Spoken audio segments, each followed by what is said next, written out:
La palabra del Señor. Amén. Vaya, incline su rostro y oremos entonces para disponernos para estos minutos. Padre, en el nombre de Jesús, en este momento te doy gracias por la bendición y el privilegio que me das de poder estar ya aquí con mis hermanos y estamos juntos para recibir tu palabra. Por favor, mi buen Padre, permite que hoy nuestro corazón, nuestro entendimiento se abra, que todos nosotros seamos esa buena tierra en la que tu palabra, la semilla, caiga y pueda producir fruto al 30, al 60 y al 100 por uno. Que tu palabra hoy nos dé vida, nos restaure, nos levante, nos fortalezca en el nombre poderoso de Cristo Jesús, mi Dios. Amén y amén. Muy bien. ¿Quién me dice cómo es el tema de esta mañana? ¿Cómo? Pero no se los han puesto, ¿verdad? Qué bueno. Ahí está, para que puedan bajar, descargar el sermón de esta mañana, si así lo desean, con el código. Casi. Una palabra tan pequeña, pero tan significativa. Casi te gano es la frase que hace que todos se rían en una famosa película de carreras de carros. La primera de la saga, donde los dos competidores están allí, llegan a la meta y el que llegó en segundo lugar, cuando baja, le dice al que ganó: casi te gano. Y todos se ríen, es una risa común, unísona. Y la razón por la que se ríen es porque todos saben que casi no es suficiente para ganar. Vuelvo a decir, casi no es suficiente para ganar. La palabra casi, en cualquier circunstancia de la vida, hace referencia a aquello que no se concretó, a aquello que no se completó, a aquello a lo que le hace falta algo, insisto, en cualquier área de la vida: familiar, personal, económica, laboral, académica, cualquier área. Casi, lamentablemente, se ha convertido en una forma de autoconsolación para mucha gente. Pero resulta que casi siempre, aunque intentemos adornarlo, aunque digamos, bueno, sí, no lo logré, pero casi lo logro. No. Casi es no lo logró. Casi es no lo hizo. Pero utilizamos el casi, insisto, como una manera de autoconsolarnos, como una manera de hacernos sentir bien, porque avanzamos un buen trecho, pero no llegamos al final, es el punto. La palabra casi siempre hará referencia a aquello que no se ha terminado. Por ejemplo, de las deudas uno no puede decir: casi cancelé la deuda. ¿Qué significa el casi la cancelé? Que la deuda sigue. Hicimos una averiguación, los hermanos de medios hicieron una averiguación en un banco y descubrieron que si en un préstamo de una tarjeta de crédito ellos dejan la tarjeta con un saldo de 10 quetzales, en un año ese saldo se habrá convertido entre 200 y 250 quetzales. Solo por dejarlo allí. Solo por decir: casi la pago, solo 10 me faltan. Sí, pero si no pagas esos 10, seguirán creciendo y creciendo y creciendo y creciendo. Así que el casi no sirve para decir: casi pago la deuda. No, o la pago completa o seguiré endeudado. Casi, hermanos, es el llamado que nos hacía el altar familiar en esta semana. ¿Quiénes hicieron su altar familiar? Levanten la mano los que hicieron el altar familiar. ¿Y todos los demás, hermano? Hermanos, hagamos el altar familiar. ¿Sabe de qué trató el altar familiar de esta semana? Nos inspiró y nos desafió diciéndonos que no se puede ser casi cristiano. No existe. No se puede ser casi cristiano, casi hijo de Dios. ¿Se imagina usted llegando al cielo y el Señor abriendo el libro de la vida y nosotros diciéndole: Señor, es que yo casi fui cristiano, ahí debo estar, Señor, porque casi te servía, porque casi te era fiel, Señor, búscame en el libro, ahí está. No existe en el cielo el libro de los casi. Existe el libro de los que son y de los que no son. Un futbolista, hermanos, ¿acaso el futbolista puede decir y lucir su triunfo diciendo: casi metí gol? A ver, ayúdenme, ¿es eso posible? En el marcador va a decir: el equipo casi ganó. No. En el marcador va a decir: ganó o perdió. ¿Verdad que sí? No existe el casi. Pero es que le faltaron centímetros para entrar al arco. Sí, pero no entró. No entró. El casi nunca cambiará el marcador final del juego. A ver, ayúdeme con esta. Cuando alguien dice: casi llego, ¿qué significa? Que no ha llegado. Hay algunos hermanos aquí, cuando yo les hablo y me dicen: casi llego, yo les digo: ¿por dónde? Mándame tu ubicación y mándame foto en tiempo real. Ayer me causó mucha gracia, estuvimos ahí de visita, una de esas visitas cae mal. Fuimos con el dentista y mientras él nos atendía salió y le dijo a otros pacientes, le digo: casi estoy con ustedes, les dijo. Eso sucedió 1 hora y 20 minutos después. Digo, para que cuando el dentista le diga a usted: casi estoy con usted, no es tan cierto. Casi llego es no he llegado. Casi llego es aún no estoy en el lugar. No sirve un casi llego.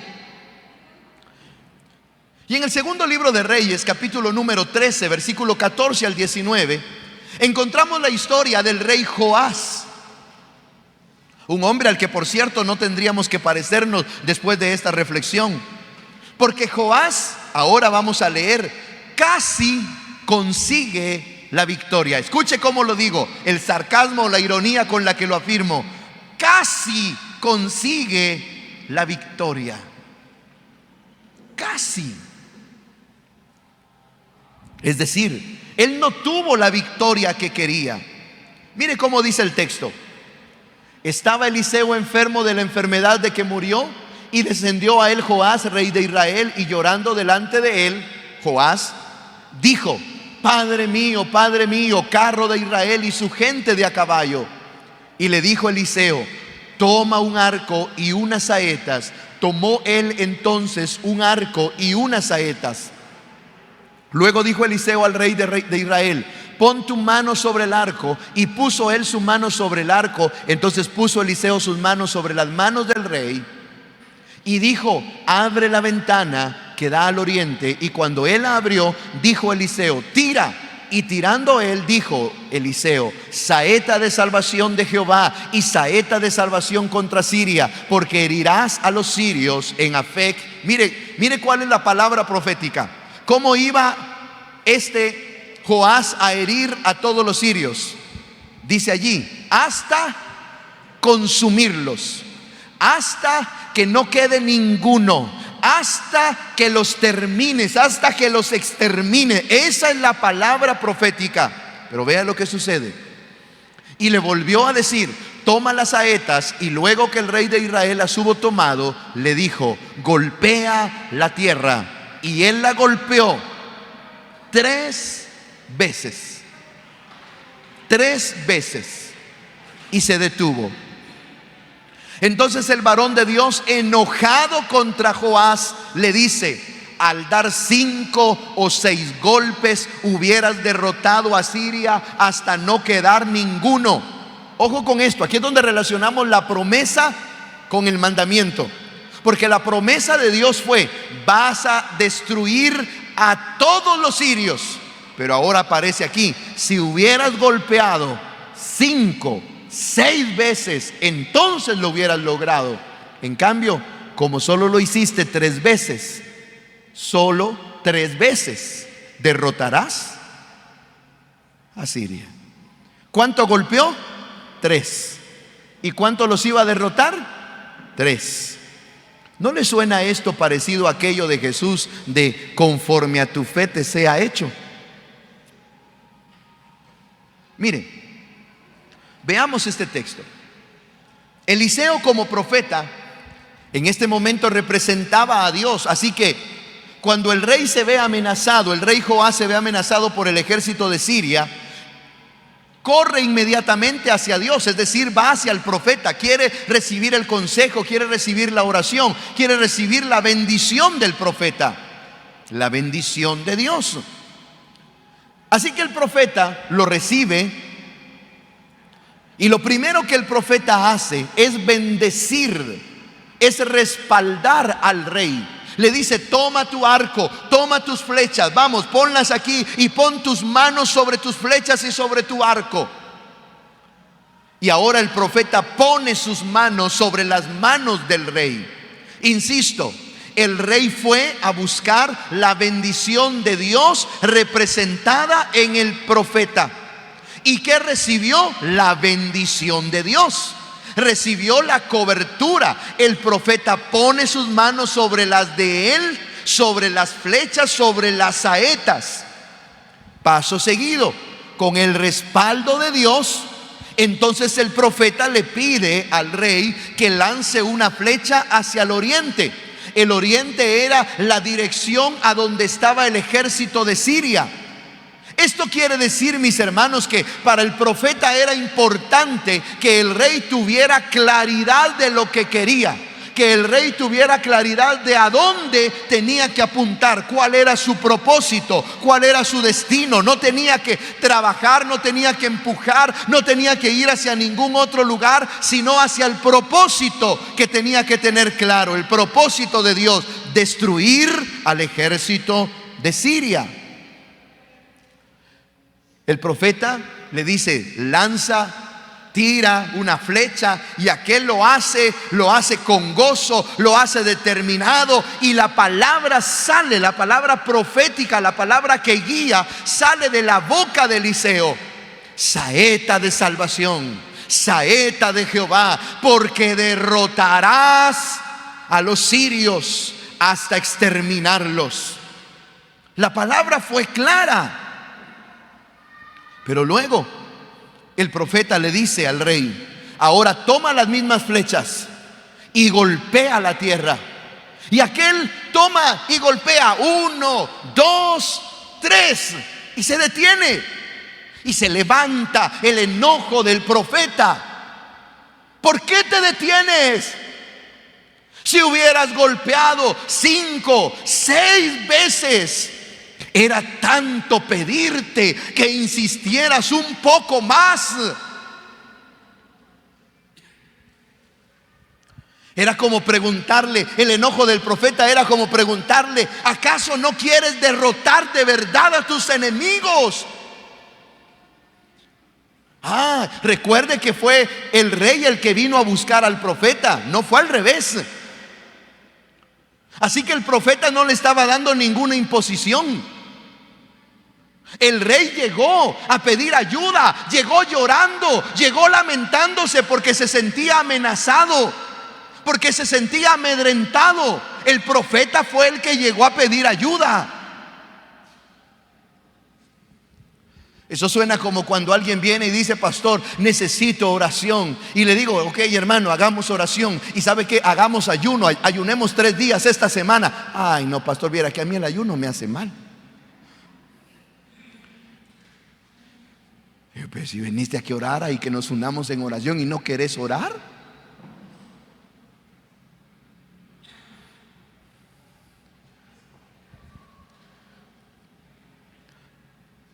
Joás casi consigue la victoria. Y ya establecimos en el primer párrafo ¿qué significa casi? Que no la consiguió. No la consiguió. Eliseo, mis hermanos, a Eliseo no le gustaba el casi. Vea lo que sucede en Segundo de Reyes capítulo 4 versículo 3 al 6. Hay una escena aquí que vamos a leer ahora, hermano. Una mujer viuda llega a pedir ayuda al mismo profeta que representaba a Dios en aquel momento. Ojo, porque hice este paréntesis también en el primer culto y debo hacerlo aquí. Este ingrato profeta, el esposo de la viuda, era también profeta, era un siervo de Dios, pero era un grandísimo irresponsable. Porque el bendito se muere y como ya los muertos no saben nada, ¿sabe a quién le quedó la deuda? A la esposa. Hermano, si usted está pensando morirse en los siguientes días o en los siguientes años, hágame un favor, no le deje deudas a su familia.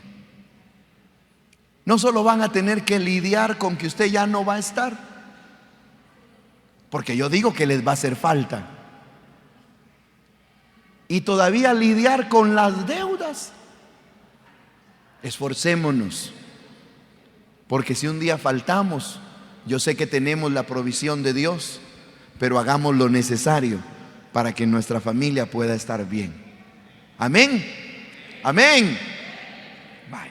Y si usted dice, no, pastor, yo todavía no me pienso morir, igual prepárese. Igual.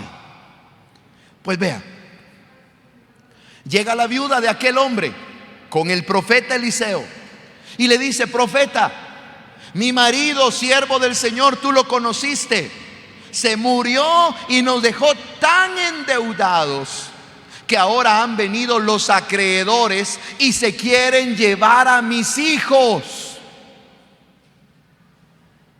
Y es que ese es el problema, hermano. Ya en la vida real, las deudas son las que se llevan a los hijos.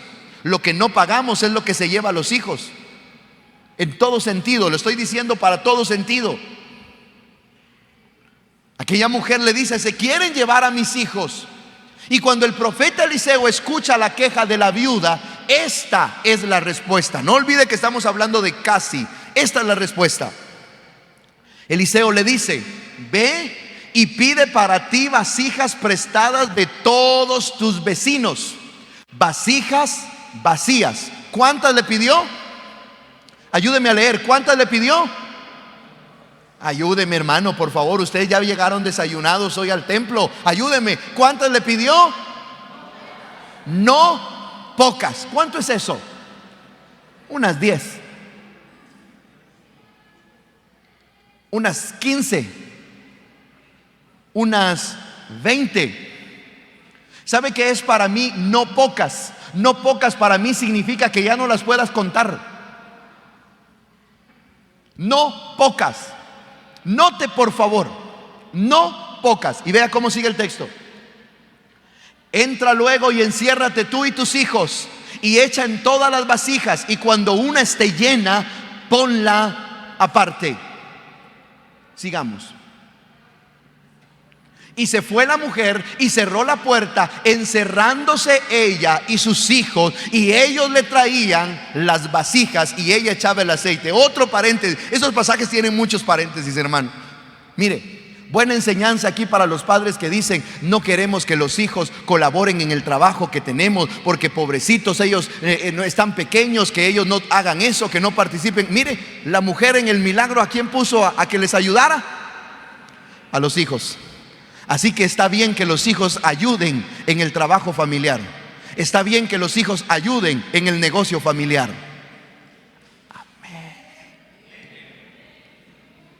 Sigamos. Luego, cuando las vasijas estuvieron llenas, dijo a un hijo suyo: tráeme aún otras. Y él le dice: mamá, ¿no hay más? ¿No hay más? Allá estaba Pablito trayendo vasijas, porque así le pusimos al niño. Allá estaba Pablito, vasija y vasija y vasija y vasija, y de repente ya no hay. Y la señora estaba pero fascinada, echando aceite y aceite y aceite y aceite, y se queda sin vasija y le dice: dame otra vasija. Y Pablito le dice: mamá, ya no hay. Y mire cómo termina el texto. Entonces Entonces cesó el aceite. Escúcheme, la provisión de aceite fue en la medida que hubo vasijas. Si no pocas aquí, no sabemos cuántas fueron, pero fueron 200 vasijas. ¿Cuántas vasijas llenó el Señor? 200. Si hubieran sido 1000, ¿cuántas hubiera llenado el Señor? 1000. El punto es que en la medida en la que hubo vasijas para llenar, en esa medida hubo aceite para llenar las vasijas. Casi, mis hermanos, es la actitud en la que muchos de nosotros solemos refugiarnos. Debo insistir en esto, para sentir que casi estamos haciendo o logrando aquello que nos proponemos. Y decimos, casi lo logro, casi lo hice, casi lo conseguí. Y eso nos parece suficiente, como a este rey Joás, que golpeó 3 veces, 1, 2, 3, y con eso tenemos, ya tenemos la palabra profética. Pero el profeta le hizo saber que casi no es suficiente. De hecho, Dios no es un Dios de casi. ¿O quién de nosotros puede decir, Dios casi me salva, Dios casi me perdona, Dios casi me ayuda? No, Él nos ayuda completamente. La obra del Señor es completa. Mire lo que la Biblia dice en Juan capítulo 10 y el versículo 10. El enemigo ha venido para matar, ha venido para hurtar, ha venido para destruir. Pero dice Jesús, mas yo he venido para que tengan vida y la tengan a medias. Y la tengan en abundancia. La obra del Señor es completa. No es casi te bendigo, no es casi te amo. Jesús no dijo, casi muero en la cruz por ti. No, Él es su obra completa. Igual que Joás, usted y yo tenemos también la bendición de Dios. Eliseo bendijo a Joás al imponer sus manos sobre las suyas y bendecirlo de esa forma. Pero le muestro aquí 3 cosas donde vemos que usted y yo también tenemos la bendición de Dios. 1, Juan capítulo 1 y el versículo 12 dice, a lo suyo vino, mas los suyos no le recibieron. Pero a todos los que han creído en Él les ha dado el derecho de ser llamados hijos de Dios. ¿Sabe por qué somos bendecidos? Porque somos hijos de Dios. ¿Me está oyendo? Somos hijos de Dios.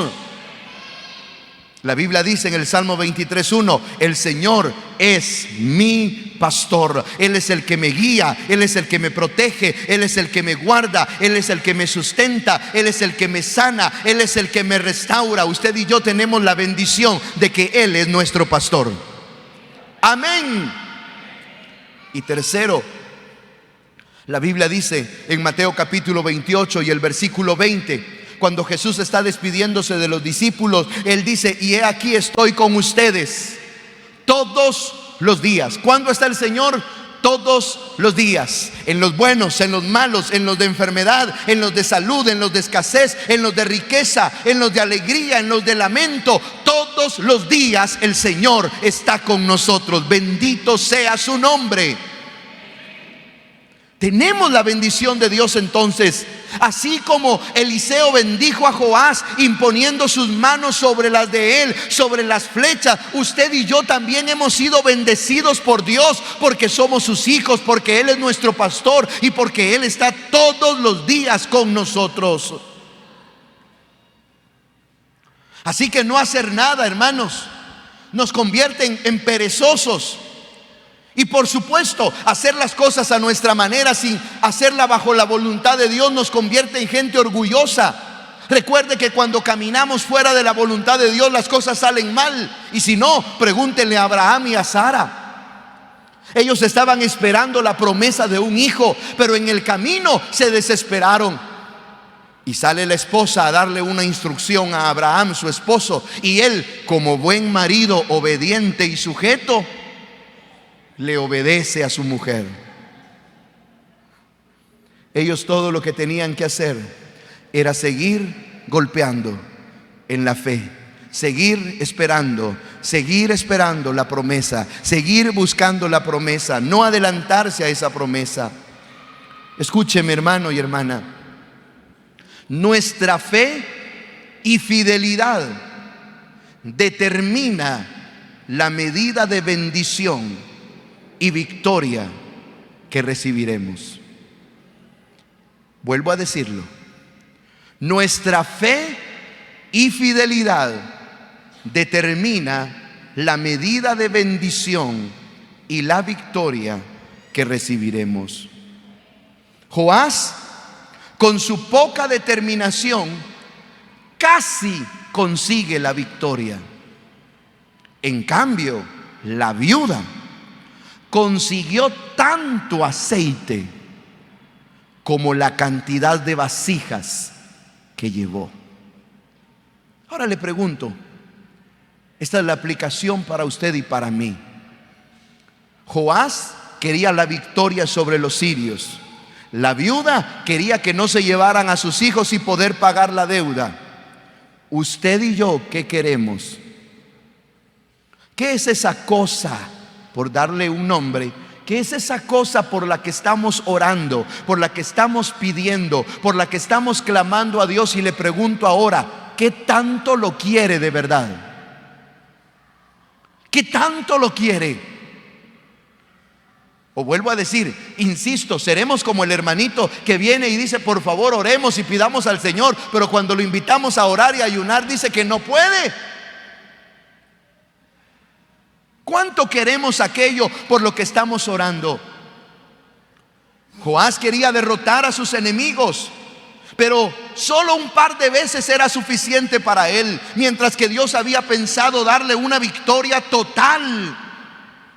La viuda, debo insistir, la viuda no solo quería pagar sus deudas, ella quería tener suficiente. Es más, hermano, yo puedo imaginar a aquella viuda llenando vasija tras vasija. Y como son las mujeres de tan buenas administradoras, aquí hay mujeres buenas administradoras, ¿sí o no? Yo puedo imaginar a aquella mujer viendo vasija tras vasija, pero ella en su mente estaba haciendo el cálculo. Y cuando llegó, no sé, tal vez llegó a 57 vasijas llenas y dijo: con estas 57 vasijas pago la deuda, pero todavía hay vasijas, sigamos llenando, sigamos llenando, sigamos llenando. Porque ella no solo pensó en pagar la deuda, ella pensó en el futuro de sus hijos. Ella pensó en cómo iba a conseguir ahora un trabajo, en qué iba a vender. Yo le aseguro que ella hizo las cuentas y no le dijo a los hijos: hey, ya tenemos suficiente, ya con esto pagamos las deudas, vayan y devuelvan de una vez las que no se llenaron. No, ella siguió llenando hasta que se acabaron las vasijas. Mateo 24:13 es un texto que debe vivir en cada uno de nosotros. Este texto no permite el casi en ninguna área de nuestra vida. ¿Cómo dice la Escritura? Mas el que persevere hasta el fin. Aquí no dice el que casi llegue, el que casi alcance, el que casi termine. No, el que persevere hasta el fin, ese será salvo. ¿Cuánto puede hacer Dios? Ayúdeme, ¿cuánto cree usted que puede hacer Dios? Todo. Si esperamos grandes cosas de Dios, recibiremos grandes cosas de Dios. Pero hermano, es tiempo de golpear la tierra. Es tiempo de conseguir vasijas. Es tiempo de golpear la tierra. Y no como Joás, porque a él no debemos parecernos. Es tiempo de insistir, insistir, insistir. Es tiempo de mantenerse. Es tiempo de seguir orando. Es tiempo de seguir buscando. Es tiempo de seguir siendo fiel al Señor aún en la adversidad. No un par de veces, sino seguir golpeando, porque el Señor finalmente dará la victoria. Es tiempo, querida iglesia, de que nos levantemos y que consigamos todas las vasijas que podamos. Porque solo en la medida que tengamos vasijas, en esa medida llegará la provisión de aceite, la provisión de Dios para nuestra vida. Hay que conseguir vasijas, no pocas. No pocas. No es tiempo de rendirse. No es tiempo de bajar la guardia. No es tiempo de conformarse por lo que hemos logrado, por lo que hemos hecho, por lo que Dios nos ha dado hasta el día de hoy. Bendito sea su nombre, porque a Él debemos darle toda la gloria por lo que hasta aquí somos y tenemos. Pero no es tiempo de rendirse, es tiempo de seguir golpeando la tierra. Es tiempo de seguir insistiendo.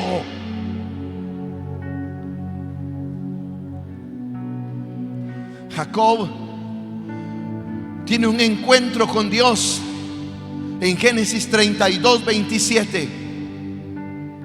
Y cuando el ángel al amanecer le dice a Jacob: déjame porque debo irme, está amaneciendo. Jacob le dice a aquel hombre de Dios: no te suelto hasta que me bendigas. Hasta. Tenemos que cambiar nuestro casi por un hasta. No te suelto hasta que me bendigas. Y la bendición que le dio el Señor aquella noche a Jacob le cambió el nombre, le cambió el destino, le cambió el futuro, le cambió la manera de pensar, le cambió la identidad.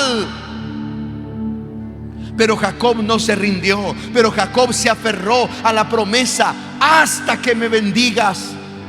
Y el ángel de Dios supo que aquel hombre estaba determinado a conseguir lo que se había propuesto. Querida iglesia, ¿estamos acaso nosotros determinados a conseguir aquello que nos hemos propuesto? Porque no hay nada imposible para el Señor, porque no hay nada que Él no pueda hacer, hermano. La familia que oramos, la familia, la economía, el trabajo, la vida por la que oramos, con la que soñamos, es posible en Dios, pero se necesita que sigamos golpeando, golpeando, golpeando, golpeando, golpeando, golpeando, golpeando, golpeando. Que no nos rindamos, que sigamos orando, que sigamos clamando, que sigamos buscando al Señor, porque la bendición de Dios vendrá solo en la medida en la que tengamos vasijas.